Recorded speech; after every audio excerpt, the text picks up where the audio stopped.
हर हर महादेव। जय श्री शंभु, श्री शिवाय नमस्तुभ्यम। कैसे हैं आप लोग? आशा करती हूँ कि आप सब अच्छे होंगे, स्वस्थ होंगे।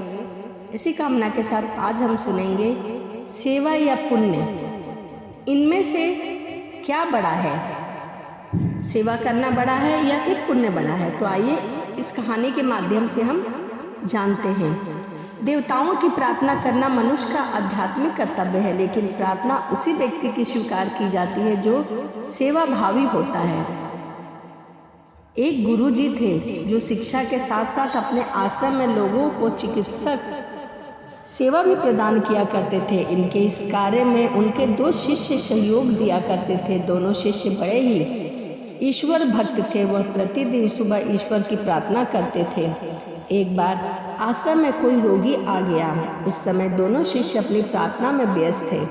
गुरु ने अपने सहयोग हेतु शिष्यों को बुलाने के लिए एक व्यक्ति को भेजा, लेकिन शिष्यों के लिए प्रार्थना से ज़्यादा महत्वपूर्ण दूसरा कुछ भी कार्य नहीं था। जब तक उनकी वह प्रार्थना पूर्ण नहीं होती थी, वह वहाँ से नहीं उठते थे।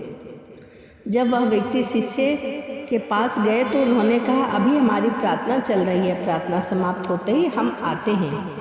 थोड़ी देर होने पर गुरुजी ने फिर व्यक्ति को भेजा। इस बार शिष्य आ तो गए, लेकिन वह क्रोध में आए थे। उन्होंने आते ही गुरुजी से कहा, आपने हमें अचानक क्यों बुलाया?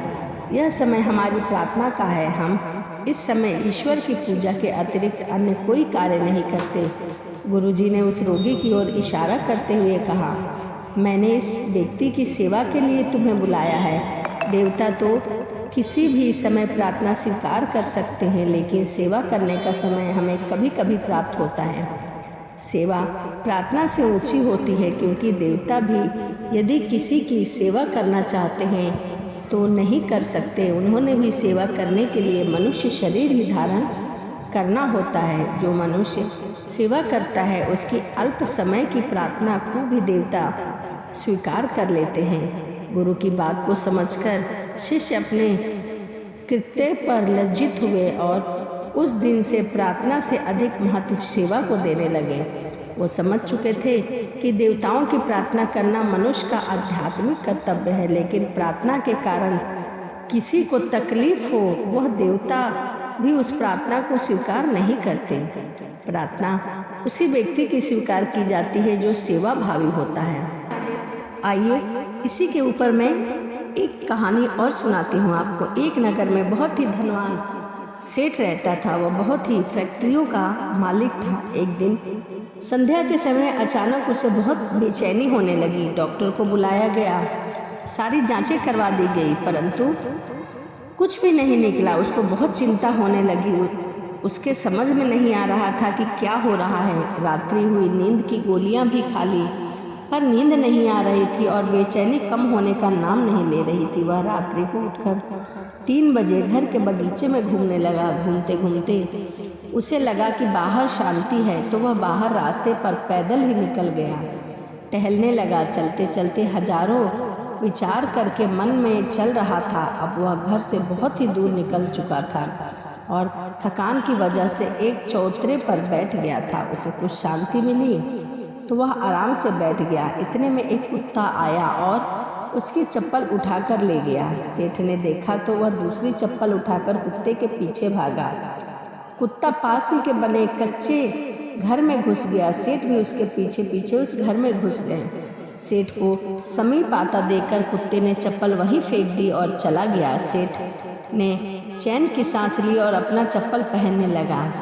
इतने में उसे किसी की रोने की आवाज़ सुनाई दी और वह समीप गया तो एक घर में से आवाज़ आ रही थी। उसने घर के दरवाजे पर लटके फटे हुए बोरे के पर्दे में से झांका तो देखा वहाँ एक औरत फटे कपड़ों में मैली चादर पर दीवार से सट कर रो रही है और बोल रही है, हे भगवान मेरी सहायता करो, और रोती जा रही है। सेठ के मन में आया कि यहाँ से चला जाता हूँ, कहीं कोई गलत ना सोच ले।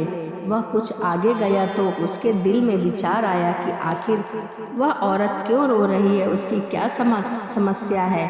उसने अपने दिल की सुनी और वापस जाकर दरवाज़ा खटखटाया। उस औरत ने दरवाज़ा खोला और सेठ को देखकर घबरा गई। सेठ ने कहा, तुम घबराओ मत, मुझे तो बस इतना जानना है कि तुम क्यों रो रही हो।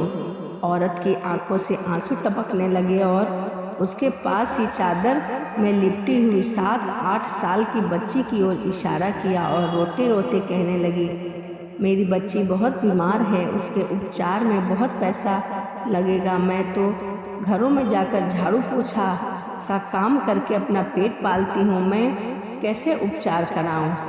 इस पर सेठ ने कहा, तो किसी से मांग लो। औरत बोली कि मैंने सबसे मांग कर देख लिया, पैसा ज़्यादा खर्च होगा, इसीलिए कोई भी देने को तैयार नहीं। सेठ ने कहा, तो ऐसे रोने से कुछ नहीं होगा। औरत ने कहा, कल एक संत यहाँ से गुजर रहे थे तो मैंने उनको अपनी समस्या बताई। उन्होंने कहा, बेटी तुम सुबह 4 बजे उठकर अपने ईश्वर से मांगो, आसन बिछाकर बैठ जाओ और रो रो के उनसे सहायता मांगो, वह सबकी सुनता है, तुम्हारी भी सुनेगा। मेरे पास इसके सिवाय कोई चारा नहीं है, इसीलिए मैं उससे मांग रही हूँ। और वह बहुत ज़ोर से रोने लगी। यह सुनकर सेठ का दिल पिघल गया और उसने तुरंत फ़ोन लगाकर एम्बुलेंस बुलवाया। उस बच्ची को एडमिट करवा दिया। डॉक्टर ने 2 लाख का खर्चा बताया तो सेठ ने उसकी जवाबदारी अपने ऊपर ले लिया और उसका इलाज कराया। उस औरत को अपने यहाँ नौकरी देकर उसे अपने बंगले में सर्वेंट क्वार्टर में जगह दी और उस बच्ची का पूरा जिम्मा भी लिया। सेठ कर्म प्रधान तो था पर नास्तिक था। अब उसके मन में कई सवाल चल रहे थे, क्योंकि उसकी बेचैनी तो उस वक्त ही खत्म हो गई जब उसने एम्बुलेंस को बुलवाया था। अब वह सोच रहा था कि आखिर वह कौन सी ताकत है जो मुझे वहाँ तक खींच रही है। क्या यह ईश्वरीय ताकत है या फिर यह ईश्वर ही है जो सारा संसार इन्हीं से चल रहा है। क्योंकि ना मैंने उस औरत की जात पूछी और ना ईश्वर ने जात देखी, बस ईश्वर ने तो उसका दर्द देखा और मुझे इतना घुमाकर उस तक पहुंचा दिया। अब सेठ समझ चुका था कि कर्म के साथ सेवा भी कितनी जरूरी है, क्योंकि इतनी शांति उसे जीवन में कभी भी प्राप्त नहीं हुई थी। और मानव और प्राणी मात्र की सेवा का धर्म ही असली भक्ति है। यदि ईश्वर की कृपा पाना चाहते हो तो मानवता अपना लो और समय समय पर लाचार लोगों की सहायता अवश्य करो।